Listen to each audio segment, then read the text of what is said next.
Broadcasting from the business capital of the world, this is the Podcast Business News Network. And welcome back, everybody. It's a guarantee. We're not going to be here forever. And many of us wonder what, call it the afterlife, is like. What's it like when you pass over to the other side? We've got different perceptions of that based on maybe what our parents told us, maybe what we learned religiously, maybe what we've seen in movies and in TV. But is it true? We're going to talk with somebody who has an amazing ability to connect with the other side as a medium. She also practices spiritual healing and energy healing as well. And she is back with us. Kimberley Smith is on the program. Hey, Kimberley, how you doing today? Hi, Steve. I'm doing great. How are you? Very well. Very well. I'm intrigued about what we're going to talk about today, in that I've often heard just as somebody's passing, they see a white light. That's and those who have come back obviously. Is that something that you've heard, you've gotten from spirit of those that have passed over, that they see something white, these white lights before they pass? Yes, that's a very common thing. Not everyone sees that. Some people see a long tunnel. Some people will just be greeted by someone from their past, a loved one, a family member. It all depends on the person, I think. But that is a common thing, that they see a light. They see a very bright light. And what I call that is passing from one dimension into another. Because when we do pass on, we don't really leave per se. We just enter into another dimension that the living can't see, feel, or touch. I, on the other hand, have the ability to kind of bridge that gap, channel that, and I'm able to communicate with the spirit world. I can tell you that I've been connected to psychics, psychic mediums for decades. So I've seen the work. I believe in the work, of course. Like anybody else, I'm skeptical, even if they're friends. I'm like, all right, give me more. I want to see what you got.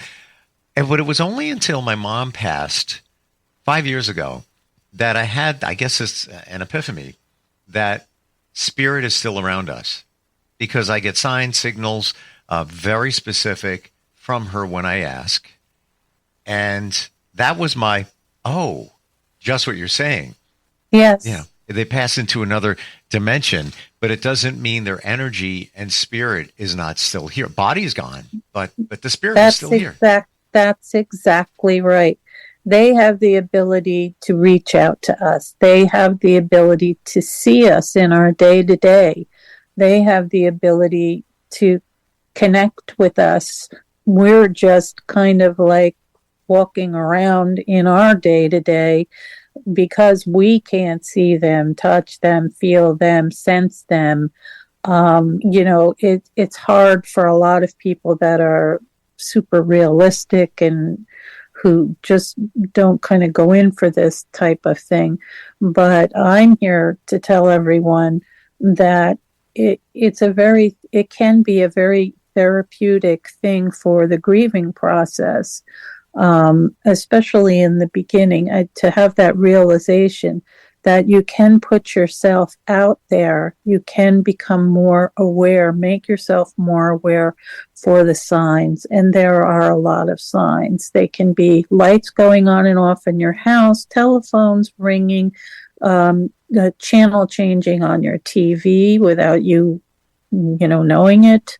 So many different ways of reaching out. Some people have the sensation that someone is touching their hair. You can also have the sense of smell, a familiar fragrance that reminds you of that person, maybe a perfume that they wore. So many, it's hard to even say how they can reach out to us. We just have to kind of open ourselves up to it. And there is a therapeutic value in helping people to grieve during that process when they have just lost someone. It can be therapeutic to understand that that we never really say goodbye and that they're there. All we have to do is open ourselves up to them, and we can get that connection again, that sense of feeling, knowing that we're not alone and that they're there for us. Why is it that you may get signs from one loved one that's passed, but you don't get them from somebody else that may have passed? Why are some more visible than others? That's interesting. I guess it's about perception. It may seem like you're not getting signs from maybe someone else, but the fact of the matter is that we just have to open ourselves up to it. The other thing is some people might think that some individuals have just ascended beyond that point. So there's a lot of different points of view with regard to that. Is it that most of us don't see these signs and signals and communication because we got so much going on? We don't focus on it. We're always, running around, so many diversions, electronics devices and all of that's why we're not picking up on it? It very well could be. I mean, if you think about the outside stimulation that we deal with on a day-to-day basis, it would be no surprise. Some people could be overloaded with that kind of stimulation that leaves them kind of not in a place to pick up and receive. But I try to tell people that finding your own space and time and trying some meditation really gets you there. Just being in a quiet place without any interruptions, where you close your eyes and you just, calm your whole nervous system down. This is when we're really at our most open to receiving these types of communications. I know what you're talking about because it's only been in the past year or so where I've been intentional about quieting the noise, call it meditation. And I actually look forward to it. I really do. Just the quiet, even before I go to bed. It's just like I just close my eyes and I just kind of float, think about different things, maybe connect with loved ones. It's wonderful once you start doing it, and then you're able to get in that spot sooner. I don't know if that makes sense. Yes, it makes a lot of sense. It is that same feeling just before you drop off to sleep at night. You're kind of at a blank slate there. You may feel like you're thinking about a lot of different things, but that time frame where you're just about to fall asleep, you're really not thinking about all that much. I mean, it's not a real concrete, you know what I mean? It may be a lot of different scattered thoughts. That's the same feeling that you get during meditation.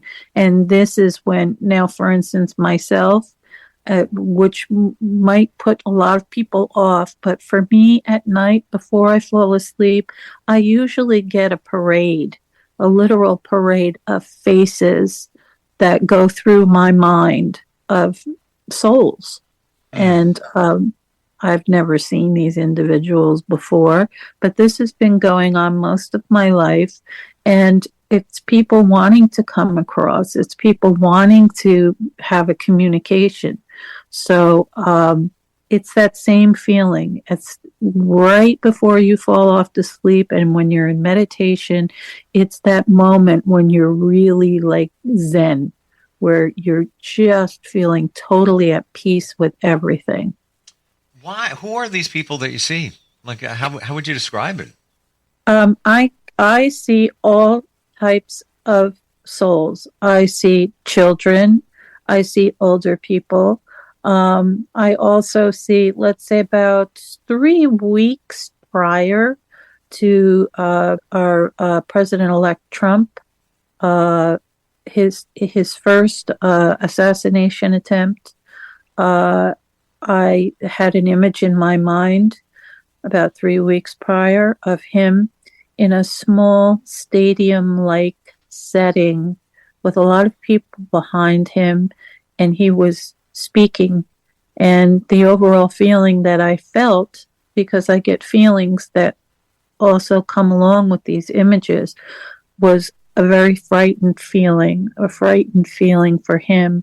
And unbeknownst to me, 3 weeks later, I looked up at the news channel, and there it was being broadcasted live, the exact thing that I saw, of him standing there speaking to people in a small setting that looked like a stadium with a lot of people behind him. And that's when the individual tried to take his life. Do you ever feel afraid? No, it's odd. It's odd that I wouldn't feel afraid, but I don't feel afraid because I don't have any fear of what's happening to me. It's been with me almost my entire life, and it's become second nature to me. There are times when I've also had visions of plane crashes that I've heard on the radio when I got up in the morning or saw on the TV screen. Yeah, those are scary. They're scary because you really what's going on, but you don't know a lot of the details. Like, when is this happening? Or when did it happen? Or when is it going to happen? Where is it at? Who's involved? Sometimes I don't have a lot of details. So that can be a little bit scary. But even with that, I know that it's a precognition of something that's about to happen. So you learn to just kind of roll with it. I don't know how you do that, because now you got pieces of information, but you don't have the connection. You have a feeling of something, but you don't have confirmation of exactly what it is. Because if you did, you'd make a phone call, you'd send an email and say, exactly. Hey, be careful, or you need to know this, or whatever it might be. Yes. And maybe it doesn't transpire the first time that you're feeling it. Maybe that doesn't mean it's going to happen in a day, 2 weeks. I don't know when it's going to happen. Right. But usually with things like, an airplane crash or something like that, it's usually either just happened or is going to happen very soon, like within hours or minutes. That's been my experience with those kinds of precognitions. I may have some details, and then again, I may not. But 9 times out of 10, I hear it either on the radio or I turn the news on, and there it is. And this is something that's been in your family for a long time, like 3 generations? Yes, that's right. My grandmother on the German side of my family was very gifted, and she was sort of my mentor. She waited until I was around 16 years old, and that has to do with family taboo and certain people in the family not very accepting of this kind of thing, and for religious reasons. But she waited until I was about 16, and she taught me everything that I know. And it's been, it's been going. It skipped a generation. My mom and my aunt and my uncle had no interest, but it was my great-grandmother, my grandmother, and myself. And also now I see a lot of the gift in my oldest niece. So it hasn't skipped another generation, which is kind of nice. So for the rest of us, do you feel that we all have some kind of intuition, some kind of ability, but it may be more for some and less for others because of our focus? Some people are more tuned into it. Absolutely. And it's not so much focus, but it's also the environment. I always tell people, if you have a child, that comes to you and says, I see this, I hear that, don't poo-poo it. Let them have their experiences. Let them talk to you about it. Oh, yeah. Yeah, I think it's important because I think we've all have these abilities, but over the millennium, it's been squashed because of religious reasons for the most part. So, I think if you have a child or someone in your life that has these abilities, be supportive, because it is a gift. My daughter has had observations. She's a teenager, and my youngest one, and she's even said some people that that are connected to family, it's just creepy. Like they're could be a family friend or whatever, and she would just say something's not. And twice now she was right, because their true selves revealed themselves, even though I was trusting them. They're all good. She nailed it. Yeah, well, there's a lot of empaths out there. Yeah. And these are also people, I'm also an empath. I can pick up on the feelings of other people. I can pick up on what someone's true intentions are. And there's a lot of empaths out there, and that is a gift as well. And like I said, be supportive. Don't say, oh, that's ridiculous, or you don't know what you're talking about, or however you might negatively respond. I always say be supportive, because these are things that are a part of us that have been squashed for a very long time. And I think if we can be supportive of them, there's no telling, what can evolve out of it. It, to that point, I'll share very quickly. I asked my mom for a sign. I got it on the bottom of a modem. I had a new modem delivered, turned it over, and it automatically generated a password. 4 digits, -Rose, -2 digits. Rose was my mom's name. Right. I don't know if I shared this. Tell me. No, you haven't shared this, but it's interesting. Before we even hooked up today, I felt that there was a female spirit coming through for you from the other side, and I know now that it was Rose. Well, the thing that was one of many times that she's dropped that when I said, "Hey, Mom, send me something." It's been a while. Mm-hmm. The 4 digits at the beginning of that password and the 2 at the end, her name in the middle, they always came out to 7-Eleven. I'd add them up. 7-Eleven. What is that? Couldn't figure it out. And I mentioned it to my daughter. I'm like, yeah, see, here's what happened. And she doesn't think I'm crazy. She's like, maybe it has something to do with your father. Now, he passed when I was 21 from a sudden heart attack. And my parents had gotten divorced when I was much younger. So I thought about it more. And since, these things years ago, didn't even think of it. 7-Eleven. 7-Eleven was my dad, because he died on 7-Eleven. Mm-hmm. He was born on 3/4, add it up.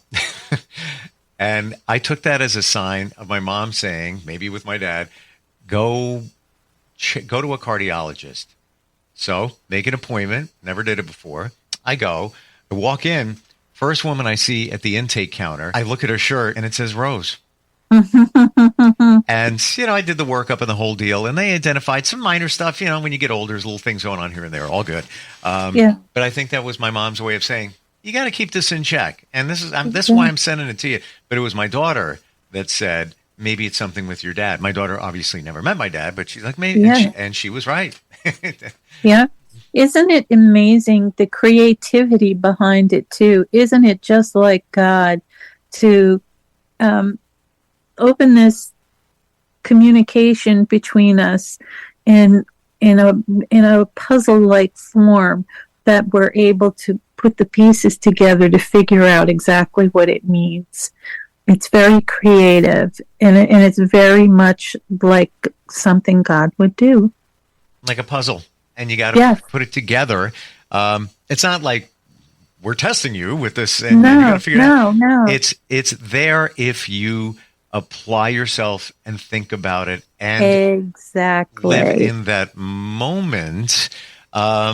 And that's just one of many that I've gotten from my mom, and they're just undeniable. How would you, all right, somebody can just say, what are the chances of those numbers? But it was her name on the password, and that's one of I don't even get surprised anymore. I just say, thanks, Mom. Thank you. Yeah, this is so important. That I say if we change our attitudes about death and dying, and that we can still communicate with them. Sure. We're not gonna hear the answer blatantly like they would come out of their mouth, right. But we are going to get an answer. We are going to get a response. And if people could just become a little bit more comfortable with the idea that if you feel the presence of someone you love, open yourself up to it. Nobody's saying that you should go around and talk to the air and look like you're crazy to everyone else. But what I am saying is that you will have moments where you're able to do that in the privacy and the comfort of wherever you are. And I recommend highly that people do this frequently. Yeah. Don't have to sell me. I'm there. How does somebody connect with you, Kimberly? If they want to do a reading, maybe they're sensing some things and want to know, is this real? Is this somebody trying to contact me? How do they contact you? There's two ways that they can contact me. They can contact me directly through my website, which is beyond-the-vail, VAIL.com. And that's my direct website, and they can book an appointment with me there. Or they can go on to Bob Olson's best psychic directory, and I am one of his top psychics listed on the website, and they can reach me there as well. Wow. Thank you for confirmation on a lot of things today, and the insights on the other side. Always fascinating talking with you, and looking forward next time we get together. Appreciate it. I've had such a good time, Steve. Thank you so much for having me today. Thank you. I appreciate you, and happy Thanksgiving, too. Happy Thanksgiving. Thanks. We'll be right back. All right. Broadcasting from the business capital of the world, this is the Podcast Business News Network. What I know about courage, I learned from my adoptive mom. She said sometimes you just gotta hold on and know we'll get through this. Mom, we are so high up. Hold my hand. No, you hold my hand. Here we go. Learn about adopting a teen from foster care. You can't imagine the reward. Visit adoptuskids.org to find out more. I learned patience from my adoptive dad. All he had to say was, "Hey, you got this. Just breathe." Hey, we're pretty good. Yeah. Might have to start a band. I got it. Learn about adopting a teen from foster care. You can't imagine the reward. Visit adoptuskids.org to find out more. This message is brought to you by Adopt US Kids, the U.S. Department of Health and Human Services, and the Ad Council.